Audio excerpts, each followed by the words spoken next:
સાબરકાંઠામાં ગંદકીનું સામ્રાજ્ય, જ્યાં જુઓ ત્યાં ગંદકીના ઢગલા દેખાઈ રહ્યા છે। હિંમતનગર વિસ્તારમાં હાલ રોગચાળાએ ભરડો લીધો છે, જેનું કારણ છે ચારે બાજુ ગંદકીના ઢગલા। શહેરમાં ચારે બાજુ ગંદકી ઉભરાતા હોય તેવા દ્રશ્યો જોવા મળી રહ્યા છે। પોશ વિસ્તાર હોય કે પછી સામાન્ય વિસ્તારના રસ્તાઓ, ગટરના પાણી ઉભરાતા નાગરિકોને ગંદકીમાંથી પસાર થવું પડે છે। મોતીપુરા વિસ્તારમાં આવી જ રીતે ગટરો ઉભરાવાને લઈ રસ્તા પર આવન જાવન કરવી રાહદારીઓ માટે મુશ્કેલ બની ગયું છે। ત્યારે વહેલી તકે શહેરમાં સફાઈ કરાવવાની કામગીરી શરૂ કરવામાં આવે તેવી લોકો માંગ કરી રહ્યા છે।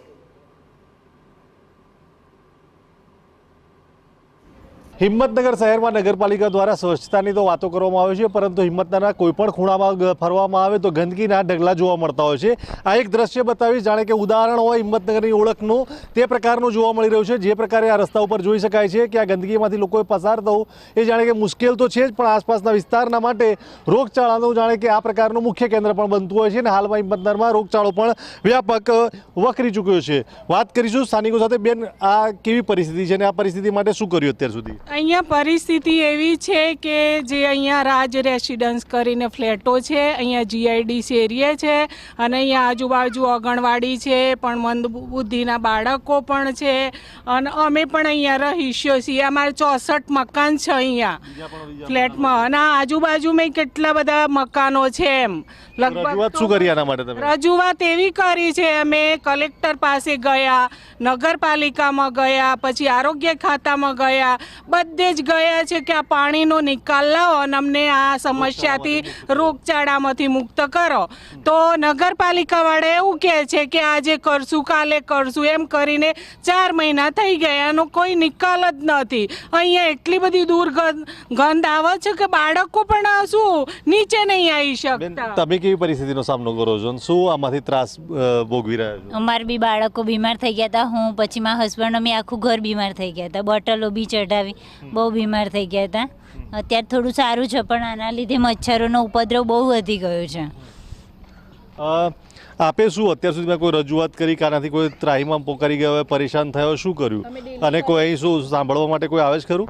આવે, જોવે, બધું જ કરીને જાય, પણ કોઈ સોલ્યુશન નથી। બસ ખાલી એમ કહીને જાય થઈ જશે, બરાબર। અને અમે કલેક્ટરને ડેલી કહીએ, નગરપાલિકામાં ડેલી કરીએ ને ત્યારે 1-2 ટેન્કર ભરાવા માટે આવે છે।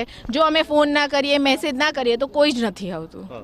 અને અમારા લોકોને એટલી પરિસ્થિતિ ખરાબ છે કે અમારે એક લાસ્ટ જ ગેટ બચ્યો છે કે જ્યાંથી અમે નીકળી શકીએ, બીજા કોઈ ગેટ ખુલતા બી નથી હવે તો। બા, શું કહેશો તમે એક વડીલ તરીકે? વર્ષોથી આ જ પરિસ્થિતિ જુઓ છો? હા, શું જુઓ છો? આ ગંદકી, હમણાં રોગચાળો બધી તેમને મુશ્કેલીઓ પડે છે। અમે દરવાજા ખોલીએ ત્યારે નાના બાળકો બધા બીમાર થઈ ગયા છે, પણ આનો કોઈ નિકાલ નથી। અમને આનો નિકાલ કરી આપો બસ। શું તમને શું તકલીફ પડે? આવવા જવામાં અહીંથી પસાર થઈ શકે એવી પરિસ્થિતિ ખરી? એક કઈ દરવાજા ખુલતા જ નથી। એક દરવાજો હતો એ બંધ થઈ જશે આ પાણીના લીધે, ગંદકીના લીધે। ના, ગાડી બાડી કશું નીકળી શકાતું નથી।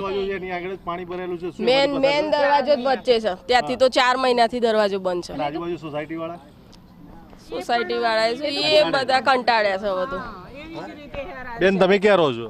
હું રાજ રેસિડેન્સીમાં જ રહું છું। અમે કલેક્ટરને પણ રજૂઆત કરવા ગયા હતા, પણ કલેક્ટરે અમને એવો જવાબ આપ્યો કે આ અમારો પ્રશ્ન નથી, તો પણ અમે જાણ કરીશું। પછી નગરપાલિકામાં ઘણી વખત ગયા, રજૂઆત બી કરી, પણ આવે છે, જોવે છે અને જતા રહે છે કે કરીશું કરીશું। ટેન્કરવાળા હાલ અત્યારે 2 તો ભરી ગયા છે, પણ પછી હવે શનિ રવિમાં અમારી પરિસ્થિતિ બહુ જ ખરાબ થઈ જશે। પાણી છે કે અહીંયા ઉપર સુધીનું આટલું પાણીઓ આવી જાય છે। અને જ્યારે અમે રોજ સવારે ઉઠીને અમારે ફોન કરવાના, મેસેજ કરવાના કે સર ખાલી અત્યારે હાલ ખાલી કર્યું, 2 ટેન્કર ભરી, છતાં પણ આ જ પરિસ્થિતિ છે, તો ખાલી તો થતું જ નથી પરિસ્થિતિ। આનો કોઈ સુધારો આવ્યો નથી। તો હિંમતનગરમાં ફરો બેન, હિંમતનગરમાં ફરો તો બધી જ સમસ્યા આવી ગંદકી જેવી જ જોવા મળે છે? આ બધે નહીં જોવા મળતી, અહીંયા જ છે। પુરુષો આ બાબતે કંઈ કહ્યું ખરું અત્યાર સુધી? ક્યાંય રજૂઆત કરી ખરી? ઘણી બધી રજૂઆત કરી છે, જિલ્લા પંચાયતમાં કરી છે, કલેક્ટરની ઓફિસમાં કરી છે, બધા આરોગ્ય ખાતામાં કરી છે। સરકારી કર્મચારીઓ આવે છે, જુએ છે, એમ કહે છે કે થઈ જશે થઈ જશે। અને એક ભાઈએ તો એવો બી જવાબ આપ્યો કે સરકારી કામમાં તો આવું જ રહેવાનું, આવો જવાબ આપ્યો। હા, તમે શું કહેશો? કામ રહેશે. અને ટેન્કર બી એકવાર ખાલી દેખાડો કરીને સવારે જતું રહેશે પછી આવતું જ અમારે નથી. તો એક કેવું પણ ટેન્કરે તો ઉકેલ નથી ને રોગચાળાનો નિકાલ કરવા માટે. ના એ તો દરેક અધિકારીઓ જિલ્લા પંચાયત બહુમાળી બધી જગ્યાએ અરજીઓ આપી પણ એનો કોઈ નિકાલ નથી લાવતા. અધિકારીઓ ખાલી જોઈને થઈ જશે બસ એટલું કહીને જતા રહેશે. જે પ્રકારે રોષ પણ જોઈ શકાય છે, આ હિંમતનગરનું જાણે કે ઉદાહરણ બની ચૂક્યું હોય તે પ્રકારની ઓળખ છે. આ રસ્તા માત્ર અહીંયા જ નથી, હિંમતનગરમાં એવી અનેક જગ્યાઓ છે કે આ પ્રકારની ગંદકી છે અને આ ગંદકીનું કોઈ પણ પ્રકારનું જાણે કે નિરાકરણ નથી આવતું. નગરપાલિકાના સત્તાધીશો આંટાફેરા કરે છે પરંતુ આનો ઉકેલ જે છે તે આવી શકતો નથી. અવનીશ ગોસ્વામી, TV9.